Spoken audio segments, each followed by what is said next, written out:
সুগা কোথায় থাকে? এতদিন হলো সুগা সম্পর্কে কিছুই জানতে পারলাম না। খুব কম কথা বলে সবার সাথে, এমন কেন? জিমিনতের প্রশ্ন শুনে সামান্য হেসে চুপ করে রইল। কিছুক্ষণ পর বলল, সুগার কেউ নেই জাঙ্কুক ছাড়া আমার জানা মতে। মানে? হ্যাঁ, ও অনাথ আশ্রমে মানুষ। জ্ঞান হওয়ার পরেও অনাথ আশ্রমে যে চালান তাকেই বাবা ভাবতো। উনি সুগাকে বলেননি প্রথমে যে ওর বাবা মানে। সুগার পড়াশোনায় আগ্রহ ছিল বলে উনি নিজের খরচায় সুগাকে স্কুলে ভর্তি করেন। সুগা স্কুলে আসলে প্রথম প্রথম চুপচাপই থাকতো, যেমনটা তুই বললি খুব কম কথা বলে। তাহলে তাহলে ওনার সাথে পরিচয় কিভাবে? বলছি, জাঙ্কুক দাও খুব একা থাকতে ভালোবাসতো ছোট থেকে। মনের মতো বন্ধু না হলে কথাই বলতো না কারোর সাথে। একদিন সুগা স্কুলের মাঠে এক পাশে চুপ করে বসেছিল। তখন কিছু সিনিয়ররা ওর দিকে বল ছুঁড়ে মারে। সুগা কিছু না বলে বল ফিরিয়ে দিয়ে চলে যেতে নিলে ওকে ধাক্কা মারে ওরা। পরে পড়ে যায়। তখন জাঙ্কুক দা এসে ওকে তুলতেই ওরা জাঙ্কুক দাকে দেখে কোনো কথা না বাড়িয়েই কেটে পড়ে। আগাগোড়ায় জাঙ্কুক দাকে সবাই খুব মেনে চলে, কারণ জাঙ্কুক দার রাগটা সাংঘাতিক। এরপর সুগা জাঙ্কুক দাকে থ্যাংক ইউ বলে ক্লাসে চলে যায়। সেদিন সুগার গায়ে নাকি প্রচুর জ্বর ছিল, তবুও সে এসেছিল পড়া বোঝার জন্য, কারণ কিছুদিন পর থেকে পরীক্ষা ছিল আর ওর কোনো টিচার ছিল না যে ওকে পড়া বোঝাবে। জাঙ্কুক দা সুগাকে ধরে তোলার সময় সেটা বুঝতে পেরেছিল। তখন তো বোঝেনি ওটা জ্বর, বুঝেছিল গাটা ভীষণ গরম। তারপর কি হলো সুগার? তার পরের দিন যখন সুগার নিজের মতো করে বেঞ্চে বসেছিল টিফিন টাইমে, তখন জাঙ্কুক দা সুগার পাশে গিয়ে বসে আর নিজে টিফিন এগিয়ে দিয়ে বন্ধুদের হাত বাড়িয়ে দেয়। সুগা প্রথমে চুপ করে থাকলেও পরে তা স্বীকার করে। সুগা টিফিন আনতো না, ওর কোনো টিচারই ছিল না, কারণ অনাথ আশ্রমটা যে চালাতো তার স্ত্রী সুগাকে পছন্দ করতেন না। তাই সে স্কুলে ভর্তি করে দিলেও এইসব দিকগুলো অতটাও দেখতে পারতো না। এক বছর ওভাবেই চলে যায়।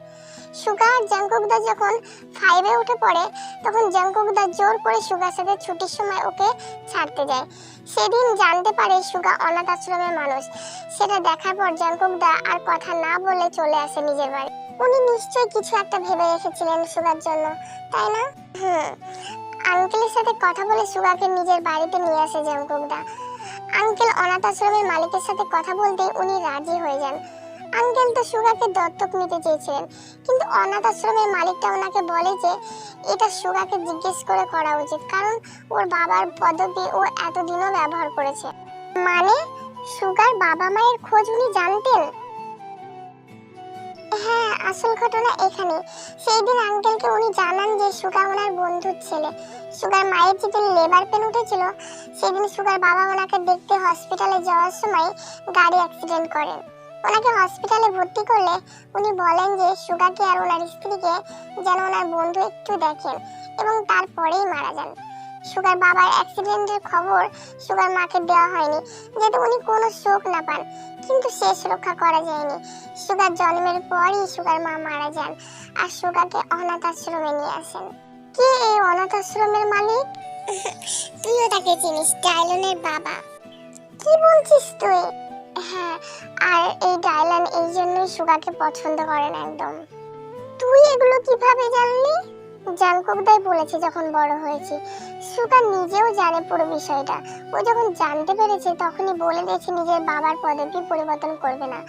সুগা জাঙ্কুকদার বাড়িতে চলে এলে সুগার বই খাতা সবকিছুই আঙ্কেল কিনে দিত। নিজের ছেলের মতোই ভালোবাসেন সুগাকে আঙ্কেল আন্টি, আর জাঙ্কুকদা ভাইয়ের মতো ভালোবাসে।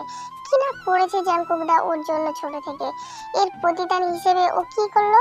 হুট করে কাউকে কিছু না জানিয়ে চলে গেল। তুই তো বলেছিলি জাঙ্কুকদা থেকে খোঁজ নিত সুগা, তাহলে কি উনি সব জানতেন? আমি জানি না তে, আমি কিছুই বুঝতে পারি না, কিছুতেই হিসেব মিলাতে পারি না এই বিষয়ে। সুগা যখন একটু বড় হয়, মানে 8-এ ওঠে, তখন থেকে টিউশনি শুরু করে আর নিজের বই খাতার খরচ নিয়ে চালাতে থাকে। যেদিন থেকে বুঝতে শিখেছি, জ্ঞান হয়েছে এইসব বিষয়ে, সেদিন থেকে ও জাঙ্কুকদার হেল্প ছাড়া চলার চেষ্টা করতে শুরু করে। হয়তো ওর এটাই মনে হয় যে জাঙ্কুকদা ওকে দয়া করছে, সেই জন্য হয়তো অকৃতজ্ঞের মতো চলে গিয়েছিল। ভালোবাসাটা কখনো বোঝার চেষ্টাই করেনি। জিমিন প্লিজ, এভাবে না জেনে আজে বাজে কথা বলিস না।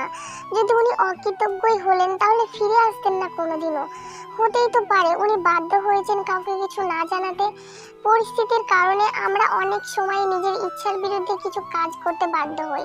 এক্ষেত্রে হয়তো সেটাই এমনটাই যদি হয়ে থাকে, তাহলে পরে তুই নিজেকে ক্ষমা করতে পারবি তো? জিমিন এই কথাটা শোনার পর তেকে জড়িয়ে ধরে। তাহলে ও কেন এভাবে ছেড়ে চলে গেছিল বল? ওর ধারণা নেই আমি কতটা কষ্ট পেয়েছি এই 4টে বছর। এখন যখন ফিরে এসেছে তখনও কিছুই বলছে না। ও যতদিন আমাকে সত্যিটা না জানাচ্ছে ততদিন আমি ওকে অ্যাকসেপ্ট করবো না। তে জিমিনের কথা শুনে সোজা করে দাঁড় করিয়ে জিজ্ঞেস করলো, অ্যাকসেপ্ট করবি না মানে?